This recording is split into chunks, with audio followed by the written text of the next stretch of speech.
Halo Sobat Antar Papua TV, kali ini kita berkunjung ke tempat usaha mikro kecil dan menengah atau UMKM Amole Lestari. Usaha tersebut mengelola produksi keripik sagu dan budidaya maggot black soldier fly dari sampah organik.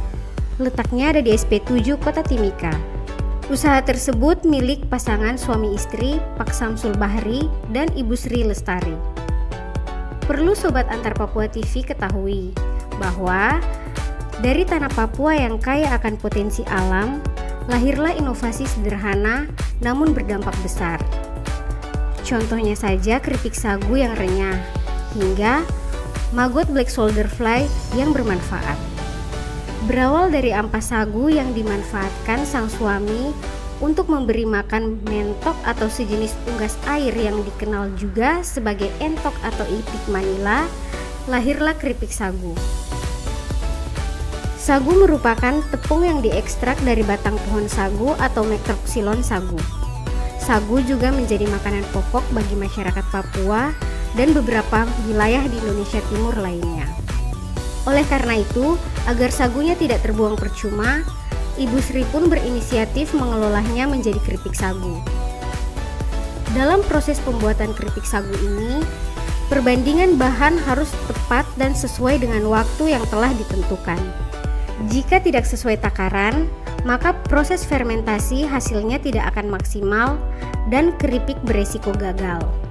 Untuk proses pembuatan keripik sagu ini cukup panjang, tidak mudah dan penuh ketelitian. Sagu harus dijemur selama 2 hingga 3 hari hingga benar-benar kering. Setelah kering, dicampur dengan kedelai yang sebelumnya telah dibersihkan, direndam, direbus, dan dikupas kulitnya. Lalu difermentasi, kemudian campuran sagu dan kedelai tersebut dipotong tipis menggunakan mesin potong, lalu digoreng. Setelah minyak mencapai suhu yang tepat, adonan tidak bisa langsung dimasukkan begitu saja. Harus ditunggu sebentar, cukup beberapa detik agar suhu stabil dan tidak membuat keripik menjadi keras. Setelah proses penggorengan selesai, barulah bisa untuk memberikan penyedap rasa. Begitulah proses pembuatan keripik sagu. Perlu Sobat Antar Papua TV ketahui bahwa proses ini tergolong sensitif dan membutuhkan ketelitian, karena proses yang sudah rusak tidak bisa diperbaiki atau diulang. Terus kendala yang ada waktu peragian antara sagu dengan kedelai, ini kita harus waspada dan lebih hati-hati. Karena apa? Kalau sudah peragian ini sensitif dengan adanya bau-bauan, terutama bau wangi, sabun, minyak, rokok, bahkan kita waktu goreng pun itu juga harus nggak boleh terlalu dekat dengan waktu kita ngasih ragi. Jadi waktu kita goreng, kebetulan kita ada yang bikin sebelah sana, itu nggak bisa. Karena apa? Bau yang kita goreng tadi disedot dengan fermentasi itu tadi. Berarti ini sangat sensitif ya Bu ya. Kalau sudah gagal gitu dibuang ya Bu, atau bisa diolah kembali gitu? Nggak bisa.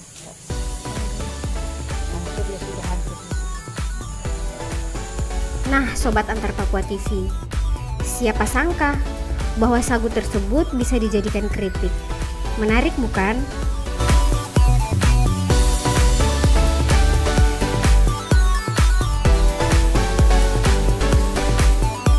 Tak hanya itu, pada kediaman yang asri tersebut, mereka pun menjalankan budidaya maggot black soldier fly atau BSF yang menjadi solusi nyata dalam mengatasi sampah organik rumah tangga dan peternakan. Berawal dari Pak Samsul yang beternak ayam, baginya tidak mudah memelihara ratusan ekor ayam di tengah pemukiman, karena kotorannya akan menimbulkan bau yang mengganggu tetangga. Sehingga melalui YouTube, ia mempelajari bahwa maggot tidak hanya mampu mengurai kotoran ayam, tetapi juga membantu menghilangkan bau. Lalu ia merancang kandang ayam yang terintegrasi langsung dengan hamparan maggot di bawahnya, seperti rumah bertingkat, di mana pada bagian atas ditempati oleh ayam sedangkan bagian bawahnya ditempati oleh maggot, sehingga kotoran ayam jatuh langsung menjadi pakan bagi maggot.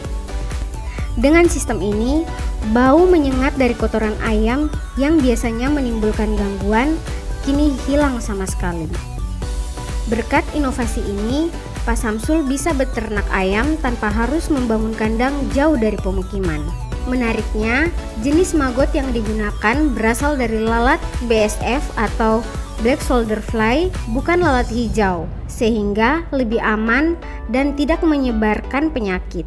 Maggot ini pun kaya akan protein. Hal ini dikarenakan mereka secara efisien mengubah limbah organik menjadi protein dalam tubuh mereka. Penting untuk Sobat Antar Papua TV semua ketahui bahwa maggot ternyata memiliki perilaku unik. Mereka tidak makan seperti lalat pada umumnya. Maggot hanya membutuhkan air untuk bertahan hidup. Oleh karena itu, lingkungan kandangnya harus selalu lembab dan rutin disemprot agar tetap basah. Selain itu, umur lalat Black Soldier Fly lebih pendek, hanya sekitar 8 hari sejak menjadi lalat dewasa. Kemudian, setelah kawin, lalat jantan langsung mati. Sedangkan lalat betina hanya bertelur sekali seumur hidup. Nah, sementara lalat ini tadi, ini dia tidak makan. Dia tidak makan. Dia makannya hanya butuh air saja. Jadi setiap hari kalau panas itu dia nanti, ini kan biasanya penuh ini tuh. Nah, makanya saya dapat telurnya ini. Nah, jadi dia makan itu cuma kita semprot aja. Seharusnya memang harus airnya nggak bisa berhenti. Supaya ini dalam ruangan ini selalu basah. Jadi dia makannya dengan itu aja. Nah, kemudian lalat ini umur yang paling pendek. Ya.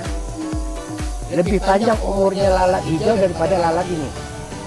Kalau lalat ini umurnya itu paling dia dalam ini 8 hari kemudian dia jadi lalat ini dari 2 sampai 4 hari dia sudah bertelur. Ya. Jadi begitu dia sudah berubah jadi lalat, paling lama 4 hari dia sudah berubah, dia sudah bertelur. Nah, lalat ini yang jantan setelah kawin dia langsung mati. Induknya juga yang betina 1 kali nelur mati. Oke Sobat Antar Papua TV, dengan budidaya maggot, sampah bisa berkurang, ternak pun makin sehat.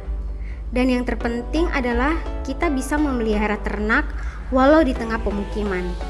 Jadi, manfaatkan potensi lokal mulai dari rumah kita sendiri, karena perubahan besar dimulai dari langkah kecil.